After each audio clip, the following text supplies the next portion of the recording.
अंबर जैदी जी, ये जो बुलडोजर को लेकर सवाल खड़े हो रहे हैं, क्या वाकई में बुलडोजर की कार्रवाई इतनी गलत हो रही है? डर पैदा हो रहा है एक समुदाय विशेष में?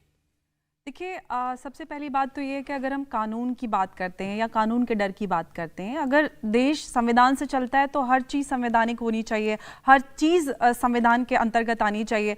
हम अपनी मर्जी से कभी संविधान और कभी अपनी मर्जी तो नहीं चला सकते। अगर आप देश के कानून में, संविधान में विश्वास रखते हैं तो आपको कानूनी प्रक्रिया का इंतजार करना पड़ता है और हर चीज़ अपने समय के हिसाब से होती है। आप नुपुर शर्मा के कॉन्टेक्स्ट में जो है ये पूरा विवाद है, उसमें हम बात करते हैं, हम मानते हैं कि नुपुर शर्मा का तरीका बहुत गलत था, उस पर सबको आपत्ति है। देश के मुसलमान ही नहीं बल्कि जो दूसरे लोग हैं, हिंदू है या क्रिश्चियंस हैं या किसी और धर्म के हैं, वो लोग भी कहते हैं कि उन्होंने गलत इस्तेमाल की जो भी उनका तरीका था, और उन्होंने माफी भी मांगी, उनकी पार्टी ने कार्रवाई भी की, एफआईआर भी दर्ज हो जाती है। लेकिन उसके बाद भी जिस तरह से सड़कों पर एजिटेशन हुआ, पत्थरबाजी, आगजनी, या जो कोई भी हमने देखा कि अलग अलग स्टेट्स में एक ऐसा हंगामेबाजी हो गई कि अचानक से देश में आग लग गई। दुनिया भर वैसे ही हमारे ऊपर एक छींटाकशी शुरू की थी, एक मौका बना के दिया था हमारे कुछ देश के पत्रकारों ने जो सपोजिटली फैक्ट चेकर्स हैं, बहुत अच्छा काम करते हैं। आज उनकी वजह से पूरे देश में आग लगी हुई है, उनके बारे में कोई बात नहीं कर रहा है। आप जो अभी वारिस पठान साहब बात कर रहे थे कि देश में जो इस तरीके की बयानबाजी होती है उसके लिए बात की जाए। अगर देश में हर इंसान को इंसाफ मिलना चाहिए तो अभी हैदराबाद में कुछ दिन पहले एक माइनर बच्ची के साथ बलात्कार होता है और उसका बलात्कारी था, उसका संबंध किस पार्टी से है, और उसके बाद ये कहा जाता है कि मॉडर्न जमाना है, ये सारी चीजें तो हो जाती हैं, तब इंसाफ की आवाज नहीं उठती। या इन्हीं के पार्टी के जो सदर हैं वो लगातार मंचों से लोगों को भड़काने की बात करते हैं, सर पे कफन बांध लेते हैं। ऐसे समय में जब देश एक नाजुक दौर से गुजर रहा है, हमारे देश के वो लीडर्स चाहे वो किसी भी धर्म से आते हों, उनकी सबकी ये जिम्मेदारी है कि हम अपने लोगों को शांत करें, शांति का माहौल बनाएं। हम सबसे मिलकर देश बनता है, धर्म तो है ही, लेकिन हम अपने देश के संविधान में जब विश्वास रखते हैं, जब हमारे ऊपर कार्रवाई होती है तो हम कहते हैं कि संविधान संगत नहीं है, कानूनी गैर कानूनी है, तो हम हर चीज को लेकर कोर्ट जा सकते हैं ना। आपको इंस्टेंट कानून क्यों चाहिए? आप इंस्टेंट नूडल पकाना चाहते हैं हर चीज में, आप जाइए ना कोर्ट के दरवाजे खुले, सबको इंसाफ मिलेगा। अगर सबके लिए इंसाफ की बात आती है तो आप अपने आप जो हमारी तरफ के लोग कर रहे होते हैं उनके लिए तो आप कभी उनको पॉइंट आउट नहीं करते। अगर आप इतने हक परस्त हैं तो आप बात कीजिए ना। ओवैसी जी और उनके जो छोटे भाई हैं वो लोग 15 मिनट मांगते हैं, तो ये कौन से संदेश, कौन से शांति का संदेश है? वारिस पठान जी, जो उनको भी बोल लीजिए, ओवैसी जी लगातार मंचों से आम मुसलमान को भड़काते रहते हैं और अपने बेटों को फौरन भेज देते हैं, तो ये गलत बात है ना। अगर आप मुसलमानों के लीडर बनना चाहते हो तो उनको सही दिशा में लीड करो, उनको पत्थरबाज बनाकर सड़कों पर उतारकर उनको जेलों में डलवाओगे या उनको फिर आप मरवाओगे, ये मुसलमानों का नेतृत्व नहीं है, ना ही उनको सही दिशा में ले जा रहे हो। ये बात आम मुसलमानों को समझनी पड़ेगी कि आपके जो सो कॉल्ड लीडर्स हैं वो आपके साथ क्या कर रहे हैं। बेईमानी हो रही है आपके साथ, आपको समझना पड़ेगा कि आपको सही दिशा में चलना है, अपने बच्चों का ख्याल रखना है, उनको सही दिशा निर्देश उनके अभिभावकों को करना है। ये मुसलमान लीडर्स कहीं नहीं ले जाने वाले। चलिए ठीक है, शुभ्रास्ता जी भी हमारे साथ जुड़ गई हैं, लेखक हैं, इसके साथ ही साथ रोहित अग्रवाल साहब भी जुड़ गए हैं, आरएलजी के नेता हैं। ठीक है, जवाब दे दीजिए वारिस पठान जी, फिर मैं उन दोनों मेहमानों के पास जाऊंगी। चैनल में बैठ के सुनने का, जिस तरह से अभी अंबर ने 10 मिनट बोला, मुझे 10 मिनट बोलने का मौका दिया है तो मैं बैठता हूँ, नहीं तो मैं चला टाटा। 10 मिनट तो अभी डिबेट का शुरू नहीं हुआ। वारिस पठान जी दे दीजिए, जवाब दे दीजिए, मैं बाकी मेहमानों के पास जाऊंगी। वारिस पठान जी जवाब दे दीजिए, क्योंकि उन्होंने आपसे सवाल पूछे। पहले जवाब दिया जाएगा, फिर बाकी मेहमानों के पास बोल रही है, सुन तो लीजिए। मेहमान कहीं जाने वाला नहीं है। वारिस पठान जी, मैं यही तो कह रही हूँ कि जवाब दे दीजिए। बोलते जा रही है, हम खामोशी के साथ। अरे वारिस पठान जी नहीं सुनेंगे, सर मैं कह रही हूँ जवाब दे दीजिए। सुनिए बात, सुनना, मैं स्टूडियो में नहीं बैठा हूँ, जूम में हूँ। स्टूडियो में होता तो शायद मैं इनको बोलने भी नहीं देता, इतनी बात। एक महिला को भी नहीं सुन सकते आप।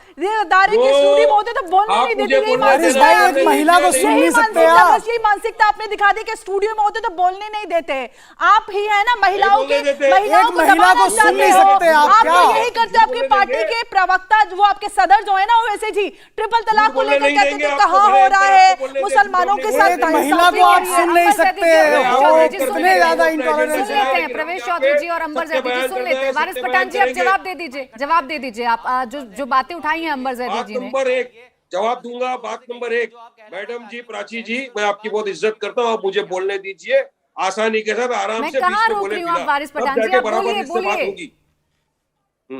इन्होंने जितने इल्जाम लगाए सब बेबुनियाद और गलत इल्जाम आते। इनको पूछिए कि भाजपा ने जो पूरे देश में आगजनी का ये खेल रचा, ये क्यों रचाया गया? ये जो धर्म संसद शुरू हुआ था ना, जिसमें कहा गया था call for genocide of Muslim, जा बेटा कलम और उठा ले, मुसलमानों का नरसंहार कर दे। कोई कार्रवाई नहीं की गई। कार्रवाई क्या की? उठा के जेल में डाला, 3 दिन में बाहर आ गए ये लोग। यति नरसिम्हानंद आग उगलता रहा, मगर मोदी ने अपनी जुबान नहीं खोली, खामोश बैठे रहा, जिसकी वजह से आज आगजनी हो गई। मुसलमान औरतों को लाकर उनका बलात्कार किया जाए, ये कहने वाला 2 दिन के अंदर जमानत पे आ गया, तो क्या आप देश के अंदर कायदे कानून को पालन करेंगे?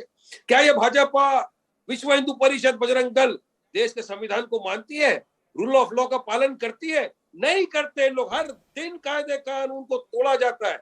जब एक chief justice retired Allahabad high court का बोलता है कि जो डिमोलिशन कार्रवाई बुलडोजर के जरिए हो रही है पूरी तरह से असंवैधानिक है, इलीगल है, तो क्यों नहीं मान रही योगी? योगी उत्तर प्रदेश के चीफ मिनिस्टर है, चीफ जस्टिस नहीं है।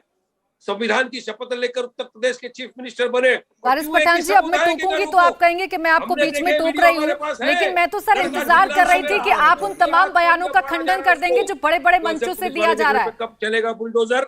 वारिस पठान जी, मैं तो इंतजार कर रही थी कि आप खंडन कर देंगे उन तमाम बयानों का जो बड़े बड़े मंचों से दिए जा रहे हैं। अरे आपको फिर आप कहेंगे मैं टोक रही हूँ। 1500 की बात कर रहे प्रवेश थे चौधरी जी, आप। मैं और मेहमानों के पास चली आती हूँ। सुब्रास्ता जी, ये जो चर्चा चल रही है ये बुलडोजर को लेकर कि बुलडोजर चलना बहुत गलत है, बुलडोजर से एक विशेष वर्ग में डर पैदा किया जा रहा है, ये पूरी तरीके से इलीगल है, क्या वाकई में ऐसा माहौल बन रहा है खासकर उत्तर प्रदेश में?